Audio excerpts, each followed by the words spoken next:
Hey guys, hey, welcome to the Anti-HR channel.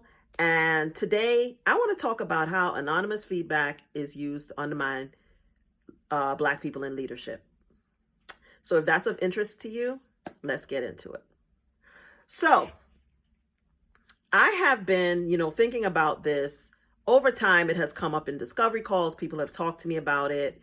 I have worked with individuals on a consulting basis to help them with these kinds of issues, but I never got around to making a video. And so today I'm going to talk a little bit about how things like 360 reviews, exit interviews, anonymous feedback systems, etc., are used to undermine Black leadership, especially Black women in leadership. And I've had it happen to me. So I'm going to tell you guys, it's going to be a little story time. And I also have written a blog post on this topic. It will be linked to the description in this video. I hope that you will read it. If you are not a subscriber to my website, please subscribe. I write blog posts on a lot of topics that I don't even make videos about, but that I think are important. And so I think about things, I write about things, and I usually get around to writing about them before I get around to making videos about them. So if you're not subscribed to my website, please subscribe to my website, and you can access my blog posts. I also talk about these things and provide advice and resources on them in my membership community. I've already talked about this subject in my membership community, but today I'm going to talk to you guys on YouTube about it. So if you want to be the first to get things from me and also have more access to me in real time, join the Anti-HR membership community. It's only $12 a month if you join as an annual member.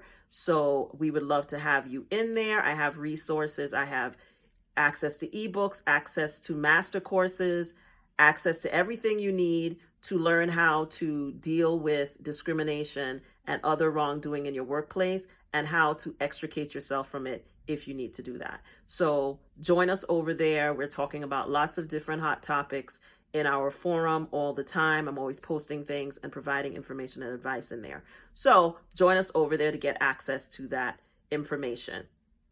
Let's talk about how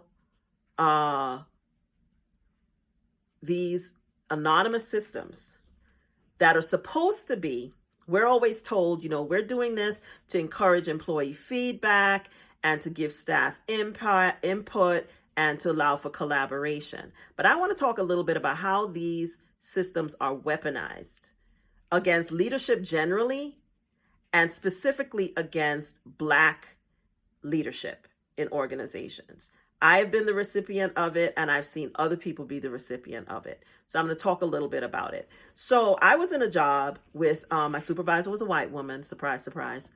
And she would come to me all the time. She started coming to me and telling me, oh, I'm hearing this, I'm hearing that, and people are saying this and people are saying that.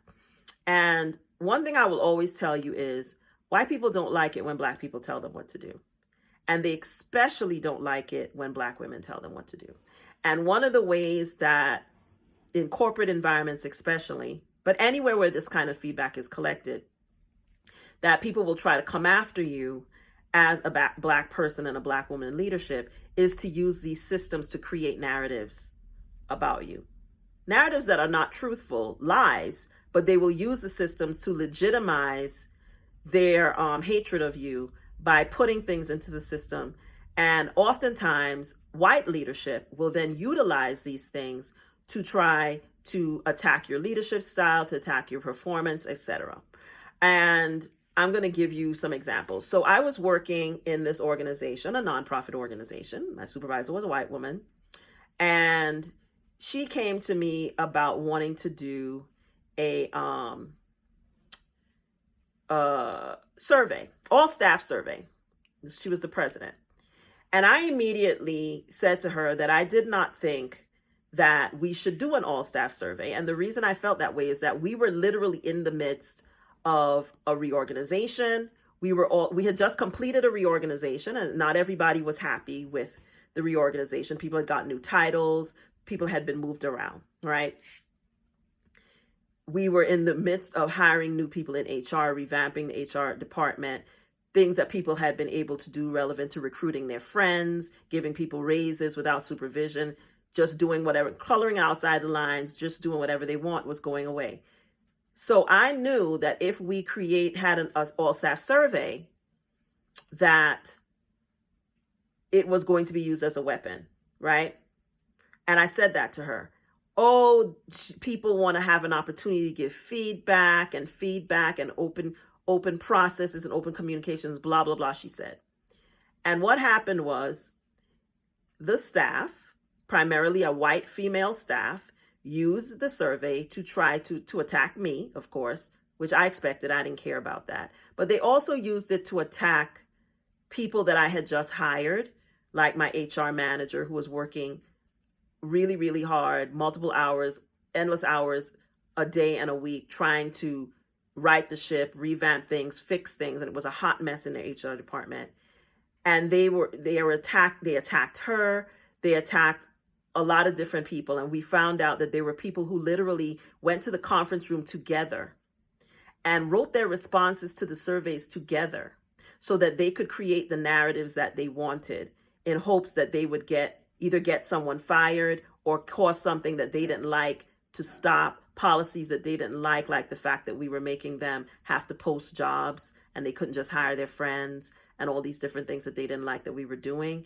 They attacked all those things, and they used the survey process to do it. And this was why I had told this woman that it was not a good time. Not that I had anything against surveys, but that I had seen this before in another company, where people had used the survey process to try to derail things that they didn't like. And so I said to her, I don't think that this is a good idea. And she did it anyway.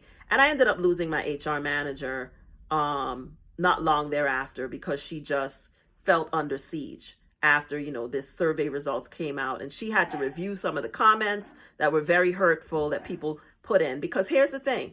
Anytime, and we see this with social media, anytime people are given an opportunity to comment on anything anonymously, they use it as an excuse to be nasty and hateful and mean, and to say things they would never say to someone's face, that they wouldn't have the balls to say to somebody's face, but they will say it in a comment section. They'll say it in a survey if they believe it's anonymous. They'll say really mean and nasty things because they can. And because they know there's going to be what? No accountability for it. There's no way that they're going to be held responsible for it. And so they will use it to attack people they don't like, whether legitimately, but often illegitimately. We see it all the time with social media. We all live in an age of social media where people use comment sections. There are companies now who are not allowing people to use their comment sections. So now, obviously, if you say something criminal, they can find you because they could track your IP address in a lot of cases. But generally speaking, you can create a fake profile, and people do, and you can go online and you can say all kinds of things. And people do the same thing with employee surveys. They do the same things with 360 feedback exercises, and they do the same thing with exit interviews. And so what I'm hearing a lot from people who talk to me on discovery calls is that they are being put in positions where people make comments about them using some of these mechanisms, and then they're asked to defend themselves. And so in this video, I wanted to not only talk about what had happened to me, how I dealt with it, but I also want to give you some tips about how to deal with anonymous feedback when it's being weaponized against you. When you know what is being said isn't true, but you're in a position where you're being asked to defend yourself against anonymous feedback, and no one will tell you where it's coming from, but they still expect you to address what they're telling you. So in my situation, this was not the first time at this organization where this kind of thing happened.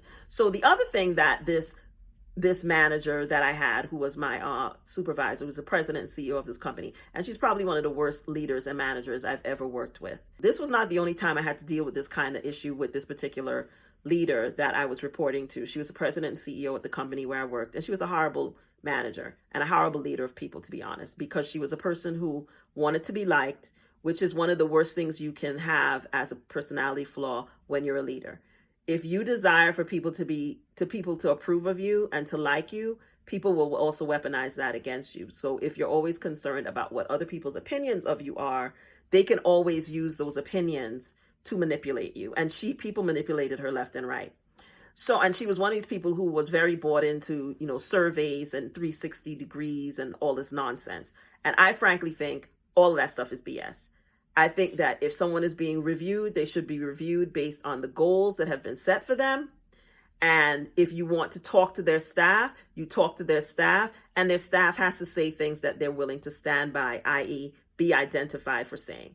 If somebody has a problem with something that their manager is doing, they should not be allowed to wait until the 360-degree process to report it. They should be required to talk to their manager. And if their manager is not receptive to what they have to say, then they go to the person above them. But first, they should be required to try to resolve any issue or concern that they have directly with whomever they have the issue with, whether it is their manager, whether it's their coworker, whoever.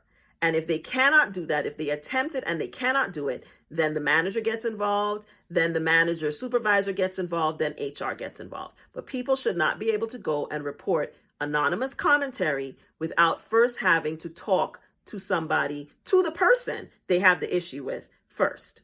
That, in my opinion, is how it should work. Because when it works that way, not only you're teaching people conflict resolution, and requiring that they engage in conflict resolution, but you're also taking away the ability for people to lie and make things up. And people do lie. Let's just be clear. People lie all the time, especially disgruntled people. Everybody that's disgruntled hasn't been wronged. Sometimes people get fired because they deserve to be fired. Sometimes people get put on performance plans because they deserve to be put on performance plans, regardless of their color, creed, or ethnicity. I have had to put Black people on performance plans. I have had to put white people on performance plans. I have had to put Asian people on performance plans. I have had to fire all of those above and others. And a lot of those people left disgruntled. Some of the people recognized that they needed to fix things and fixed it. Some of them left disgruntled and probably to this day think I'm the worst person ever because I held them accountable for doing their jobs. So not everybody that gets disciplined at work, people who have to be, sat down and talked to at work and so on, sometimes you need to get that. And if you are a person who is interested in doing a good job, you will receive some of that feedback and not be mad about it. But a lot of people don't want to be told ever that they're doing anything wrong. And some people don't even want to do their damn job. They just want to come in there, be on the internet, watch porn. I've seen it all, y'all. Do all kinds of things they're not supposed to be doing at work. And then when you come for them, you're the bad guy. Okay? And especially in situations where you have to implement change. And this was something I had to do over and over again at a lot of organizations. I literally was hired to come in and set up operational systems, set up HR where there was none, implement change. And not everybody wanted those changes. So in a situation like that, the last thing you should be doing is doing surveys and asking people how they feel about it, because they're not going to be happy about it because they don't want things to change. They don't want you to tell them they have to post jobs. They don't want you to tell them that they can't hire their best friend and make them vice president without having to go through a recruitment system and have interviews and all those things. They don't want to do those things. And so in environments where you're revamping things, you're literally undermining the person you hired when you decide to go and ask everybody how they feel about it and then judge their performance based on other people's feelings.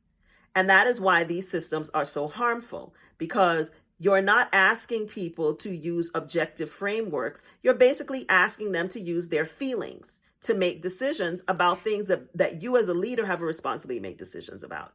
So what often will happen, especially when they go hire a Black lady to come in and change things and tell people to do things differently, is that people will weaponize the 360 process. They will weaponize the employee survey. They will weaponize the exit interviews. They will weaponize the anonymous feedback systems to attack the person, to attack the Black lady, to attack the brown lady, to attack whoever it is that's introducing change that they don't like. And if you have no process for vetting those things, then you are putting that person in an untenable position. And so if you feel you have been in a position like this, these are a couple of things that you need to do and that I did to protect myself. The first thing is you got to call a thing a thing. If you feel that you're being subjected to a situation or a process that is not allowing you to have due process, you have to say so. The other thing you have to call out is a lot of times someone comes to your supervisor or whoever and makes a statement about you, and they do so anonymously.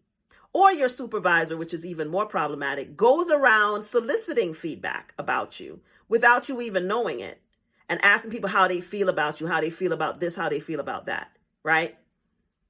And then they come back and bring that feedback to you as if it's factual and tell you that you need to do something to address it. The first thing you have to attack is the issue of whether it's factual. Always ask the question, is this true? Just because somebody said something doesn't make it true. Even sometimes when more than one person says it in these situations doesn't make it true, because often people will collude. I have seen white women especially get together and collude against people, mob people to get rid of them. And they will use these processes to do it.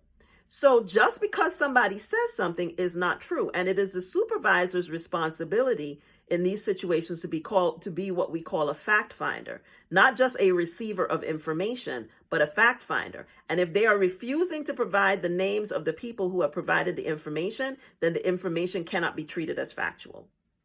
And because I guess I'm a lawyer, I was in a better position to defend myself against these things than the average person would be, which is why I'm sharing this information. It's very important for you to push back on your manager treating these kinds of comments as factual if they have not engaged in an actual investigation of the comments, and if you have not had an opportunity to engage with the report and have information that will allow you to respond to defend your own self. And yes, when they say, well, why are you being defensive? Because you're attacking me. You're using other people's comments to attack me. So now I have to defend myself. So don't fall for the, oh, you're being defensive. If in fact someone is confronting you and telling you that people have said things about you that are negative, then in fact you are being attacked and you should act accordingly.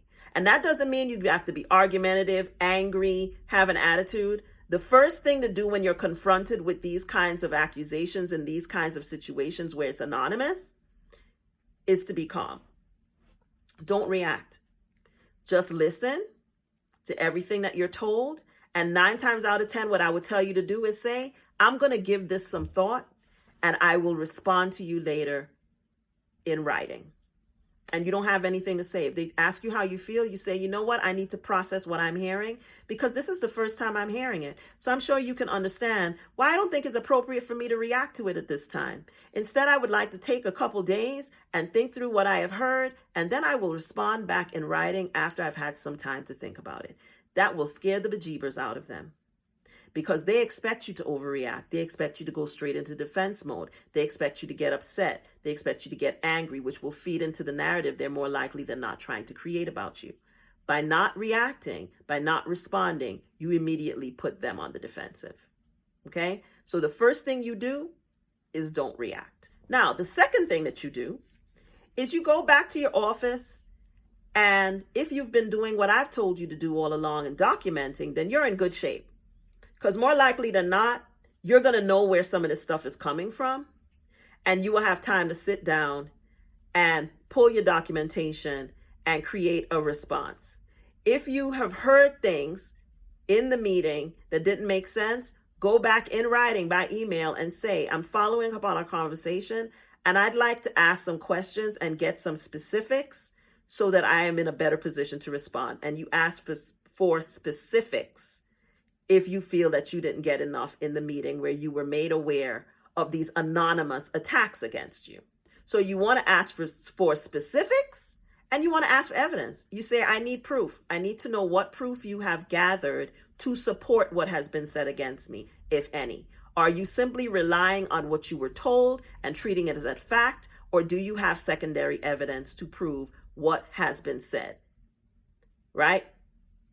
And let them respond. 9 times out of 10, they ain't got nothing but whatever they were told, right? And 9 times out of 10, whatever they were told by somebody who was disgruntled, right? But make them confirm that they have no other specifics and they have no other evidence before you respond. The next thing you want to do is you want to create a written record. That was my thing at all times. Somebody say something crazy to me, I'm going back to my office, I'm going to count to 10, and then I'm going to start writing stuff down. You want to immediately go back to your office and say, we just had a meeting.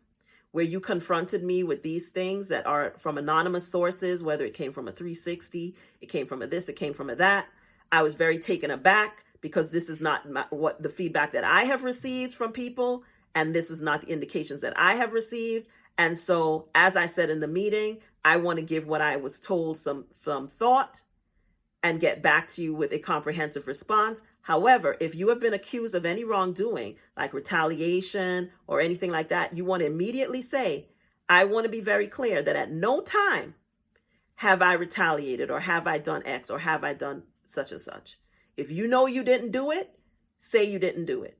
And point out that the information that you were confronted from came from anonymous sources, which means you have no ability to really effectively respond because you don't know where it's coming from, and leave it at that. Then say, I will respond further when I have had time to give this some more thought. But you want to immediately create a written paper trail. That's another thing they won't like, which is why you should do it. One more thing. One of the things you want to make sure you clearly say in your initial written communication is that you do not accept anonymous sources as factual, and that neither should they. That is very important. You tell them that you expect that you will be given the same benefit of doubt that they've given the people that they took the commentary from. And then you close it and say that you will give it some more thought and you will respond more comprehensively when you've had more time to think about the information they shared with you. The next thing you want to do is you want to get all your receipts together.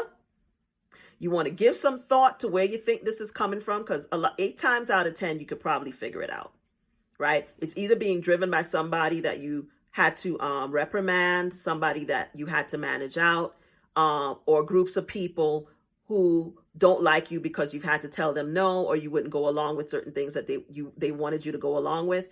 Give it some thought, figure it out, right? And then you want to write a comprehensive response to what you were confronted with. And you want to make sure that you point out, you don't want to get defensive, but you want to point out what you know to be factually false, right? And you want to reiterate that the whole process is flawed because you are being confronted with information that is anonymous and it's being treated as factual. And if you know everything is what that's being said is untrue, you point it out point by point and say that it's untrue. It is very important that you put that in writing and send it to whomever confronted you. For example, in my situation, that is what I did. I said it verbally, and then I went back and I called it what it was. I believed that it was being motivated by racism and bias. I was the first Black leader in that organization, in the history of the organization. And I was in a position where I had to make changes and tell people no. And I knew that people were angry and resentful of that fact. And I said so. I called the thing. It's racist. It's attack on me as a Black woman. And I called it what it was. I wasn't afraid to call it what it was. I called it what it was. Right? And I demanded that if this stuff was going to be put into my review, because these things happen more than once. They did it with the performance evaluation. And then when it was time for the 360 review, this heifer went and tried to talk to people outside of the people that I supervised, right? Went to all the people outside of the senior management team, people who had nothing to do with my day-to-day work. Even though I met all the goals in my job, she tried to bring in all this stuff. I went in. Let's just put it that way. And she had to take it all out of my review because I demanded that it be taken out. And I wrote a very long response and called it what I believed it was, because I had not been given the opportunity to provide feedback to any of those people. So I wanted to know why those people were being allowed to give feedback to me, because I didn't work with them on a day-to-day basis. My only interactions with them was generally on the senior management team, or if they did something they didn't have any business doing.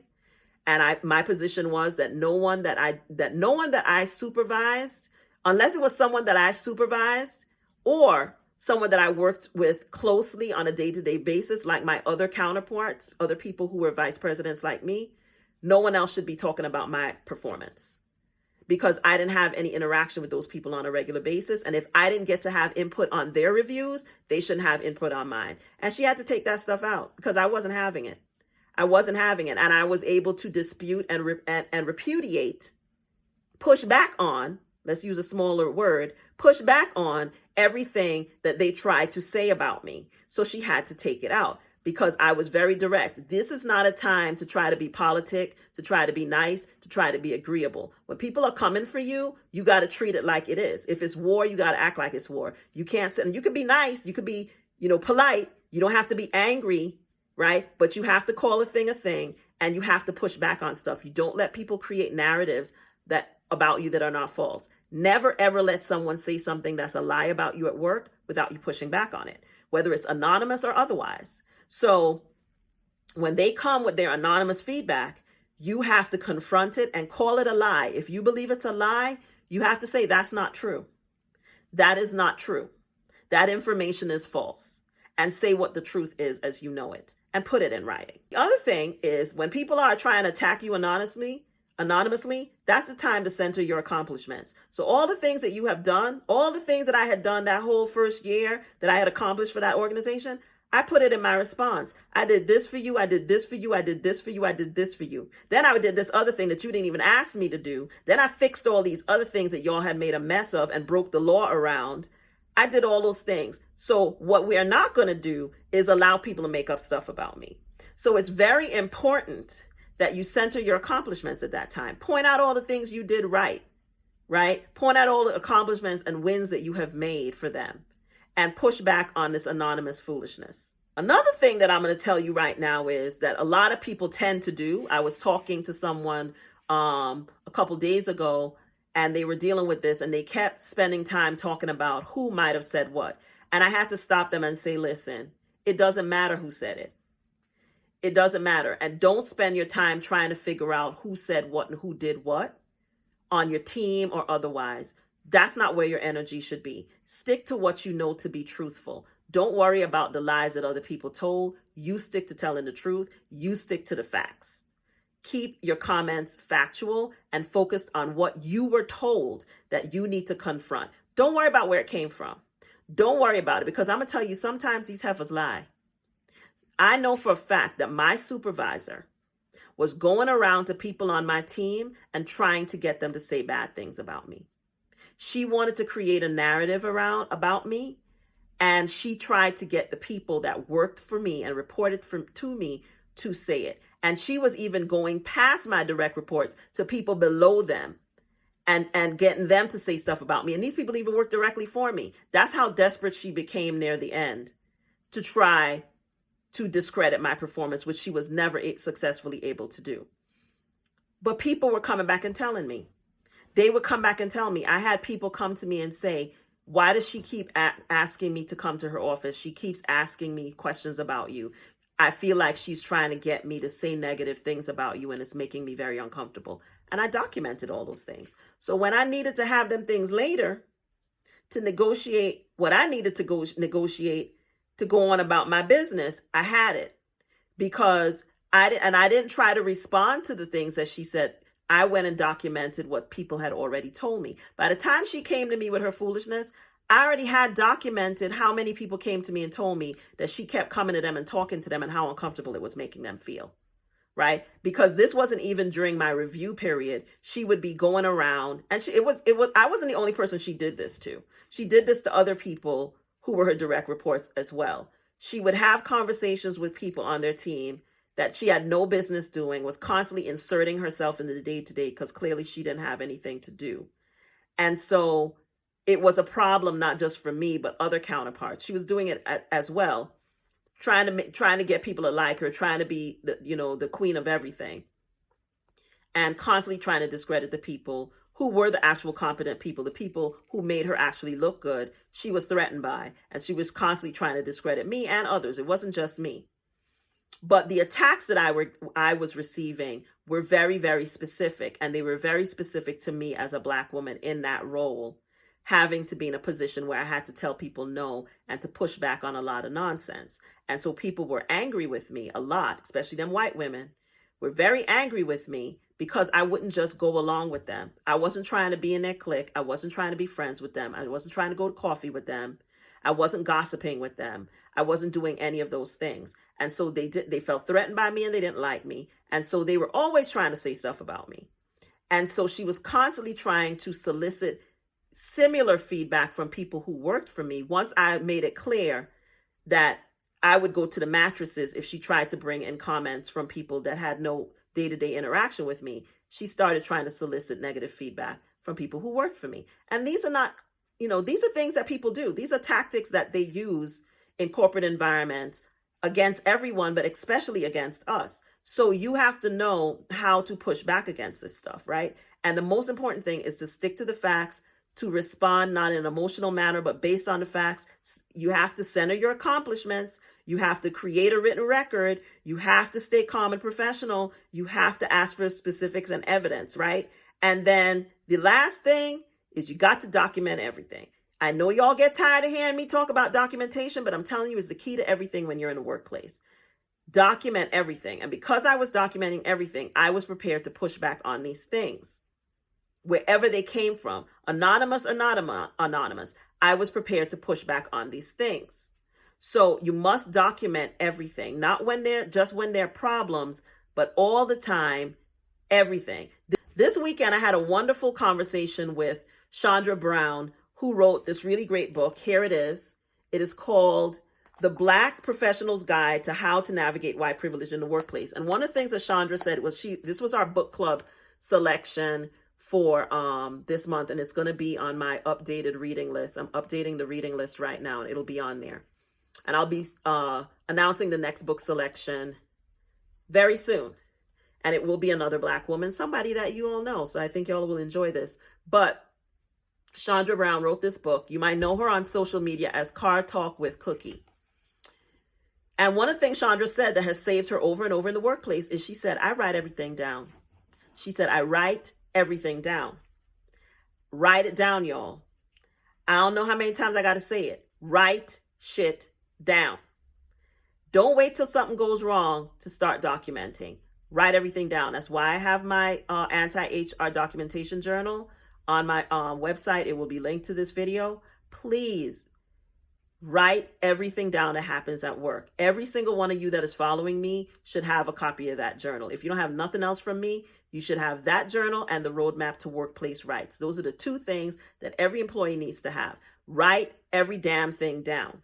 It will protect you in the end. The last thing I would say is seek support for your mental health, because over time, especially when people use these kinds of systems to mob people, to bully people, to attack people, it can wear you down, especially as a Black person, as the only one, the first one, the only Black woman, the only Black man, the first one of your kind, one of one or one of just a few.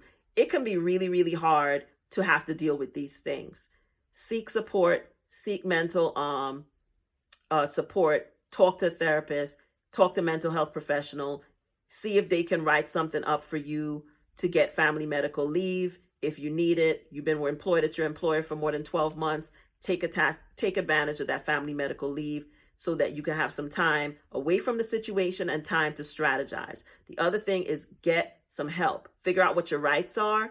If this is a pattern in your environment, if you believe that it's being used in a discriminatory manner, if you believe that it's being used in a discriminatory manner based on a protected characteristic, book a discovery call with me. Let's have a conversation about it and figure out what you can do to get yourself out of this. But do not just let this stuff happen over and over and don't respond. Because when people think that they can be successful in using these kinds of systems in these ways, they will. People finally had to accept the fact that it wasn't going to work when it came to me, right? They started from the very first year that I was there, and I was at that organization for 5 years before I decided to leave. But it started within the first year because I was making changes. I was holding people accountable. I was expecting people to do things differently, and they didn't like it. And they don't like it, like I said, when we tell them what to do, right? Especially when we tell them they got to do something different. And especially when we tell them they have to be fair and equitable to everybody. They don't like it. A lot of them don't like it. So they came for me, but I knew how to deal with it. But I recognize that this is something that's very insidious and it's very difficult for people. And it is used a lot. The 360 process, the exit interviews, anonymous feedback loops, and that damn employee survey are often used to attack Black people in leadership. And so you have to be ready to know what to do if they decide to target you in these ways. So I hope this video was helpful. I hope the advice that I gave is helpful. I also have written a blog post. It is attached to this video description. And I really do hope that you will go read it because it's more detailed than this video about what you need to do and what that looks like. But please remember that if you are being attacked anonymously in your organization, there are things that you can do, and there are ways for you to successfully confront it. I hope this video is helpful. If it was, please hit the like button, subscribe, comment, but do so constructively. As always, this is Anne Marie. I'm the anti-HR HR lady. HR is not your enemy, but they're definitely not your friend, but I am. I'll see you in the next video. Bye.